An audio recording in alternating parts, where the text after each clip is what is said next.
Welcome. We are starting a new topic, that is mixed strategy, nash equilibrium.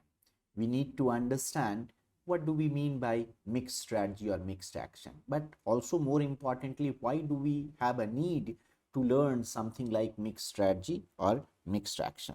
So far we have been seeing games in which we are able to obtain nash equilibrium. In fact, there are many games for which we won't be able to obtain nash equilibrium in pure strategy. So let us construct such a game in which we do not have nash equilibrium in pure strategies. So there is a player, one player, two player. Player 1 plays up and down, left and right. Let us keep a number 8 and 10. And as 10 is more, so D is definitely best response of L. So if L is also best response of D, then we will have nash equilibrium here. We don't want any nash equilibrium in pure strategies. So what we can do, a number that we have here has to be smaller than a number here. So we can write here 12 and then here we can write 14. Now although when player 2 is playing L, we can say D is the best response, but when player 1 is playing D, R is the best response. So we have to now ensure that when player 2 is playing R, number here is smaller than number here. Otherwise, this would be the best response and DR would be the nash equilibrium. So let us say here is 5 and here is, one can say, here is 7. So let us check, we may have to modify, and because now 7, when player 2 is playing R, U is the best response. Then when player 1 is playing U, R should not be the best response. So we have to put a number here. Let us say this is 16, and or if 16 is too high, it will lead us to problem there. So we have here, let us say 12 for that matter, and here it is 14. So now we can check what are the nash equilibrium. I hope we do not have a nash equilibrium in this game. We will use orange because the best response of L is D, best response of D is R, best response of R is U, and best response of U is L. So clearly we do not have a nash equilibrium in pure strategies. What to do? Should we give up? Should we say that there is no way out? We do not have games for which we do not have a strategy, the notion of equilibrium for such a game. In fact, that's the way von Neumann and Oscar Morgenstern started in their famous book in 1945. The name was Theory of Game and Economic Behavior. There they talked about finding solution for a special class of game which we call today zero-sum game. This is not a zero-sum game because if you count the total value in each boxes, let's say the total value is 16, here is 19, here is 22, here is 17, so different values. Zero-sum game is that when you count a total value from an action profile, it is always equal to 0.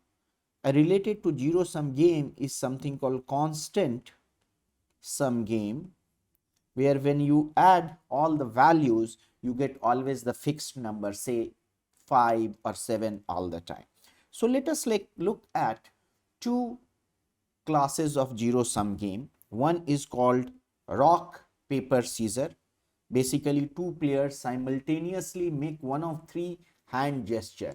This is scissor, this is one hand gesture, this is rock, and this is paper. A flat palm indicates that it is paper. So they make one of these three gesture. And the game has following rule that rock breaks scissor. So rock wins against scissor. Scissor cuts paper. So scissor wins against paper, and paper covers rock. So paper wins against rock. But if both players, if they show the same gesture, then it leads to draw. So clearly there are two players and they are playing, they are showing this hand gesture in a, player 1 and player 2. They can show rock, paper, scissor, rock, paper, scissor. So if they both show rock, they both get 0. If player 1 shows rock and player 2 shows paper, paper covers rock, and therefore player 2 wins and player 1 loses. And that's the way we write here. And rock breaks scissor, so rock wins, scissor loses. And this should be symmetric, this here, because now player 1 is showing scissor and player 2 is showing rock. The player 1 loses and player 2 wins. And here this is going to be 0 comma 0, here it's going to be 0 comma 0. This is PR, so just reverse of this, 1 comma minus 1. Here I miswrote, this should be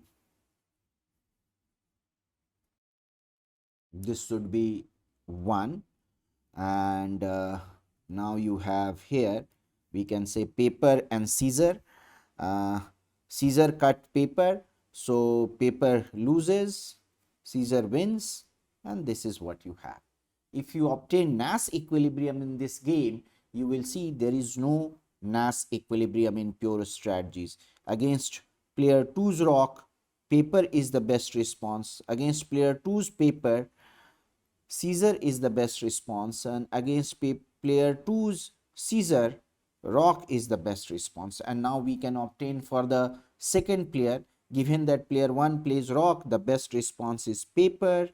Here against paper, scissor is the best response, and against scissor, here rock is the best response. So we see in no box we get a strategy profile, A1, A2, such that A1 is best response of A2 and A2 is best response of A1. Therefore, this game doesn't have a Nash equilibrium in pure strategy. Similarly, another is matching penny that I have already shown you. There are two players, they both have a penny or a coin. They both either show simultaneously, they can show either head or tail, both of them can do. So there are four possibilities that both of them show head, both of them shows tail, both of them, either one of them shows head, other one shows tail, and there are two such situations. So fourth situation, if the rule is very simple, if pennies or the coin, if they match both heads up or both tails up, then player 1 wins, otherwise player 2 wins. So here is again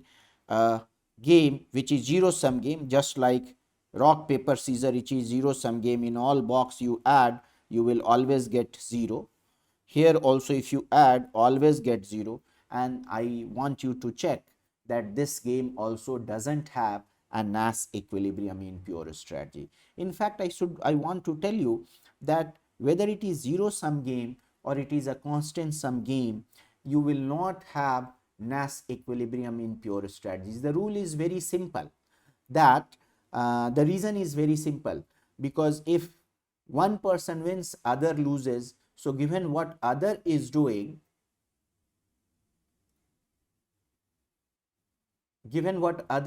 one could always change the action and become better off, and therefore it doesn't have a Nash equilibrium in pure strategies. So what should we do? Should we give up or should we figure out a way to move forward? One way to move forward is that we extend the concept of action on strategy that we are using. So like we are using here that play up or down. It is also very much possible that play, have a coin in your hand and toss it, and then if it turns out head, then play U, or if it turns out tail, then play D. That could be another way to move. So what we want to do here, we want to introduce what we call mixed action or a strategy. It is a probabilistic approach to play, because when you are tossing a coin, you have no control whether you are going to get head or tail. So through tossing of a coin that you are deciding, so there is a probabilistic approach, and of course it is getting derived from a set of pure strategy. Underlying strategies, underlying actions are still the same actions that you were having earlier. You are adding another layer. And in fact, pure strategies can themselves be seen as a special case of mixed strategy. Like for example, you have a coin, both side you have head, so no matter what comes, it will always be head. And let us say your rule is that when it is head you play you, so it's like always playing you. So a mixed strategy is a special pure strategy or pure action is a special case of mixed strategy or mixed action. So that's the way we want to extend our definition. That's the way we want to move forward. Before we start obtaining mixed strategy Nash equilibrium, let us sum up how do we go about it. So what do we do? For each player, we take a set of pure action or a strategy. We are calling it by A. For player 1, A1, player 2, A2, and so on. And let us say A1 has, these are the strategy A11, A12, A13 to A1n. What we do next? We assign each member of A1 a probability that it will be used in game. Okay, so like here we give P1, P2, P3. Some of them could be 0 also. Here Pn, we have to ensure that each one of them is individually between 0 and 1. We can say Pi is between 0 and 1. And when we sum of all of them, it should be equal to 1. What it does? It helps us convexify the problem. What is a good thing?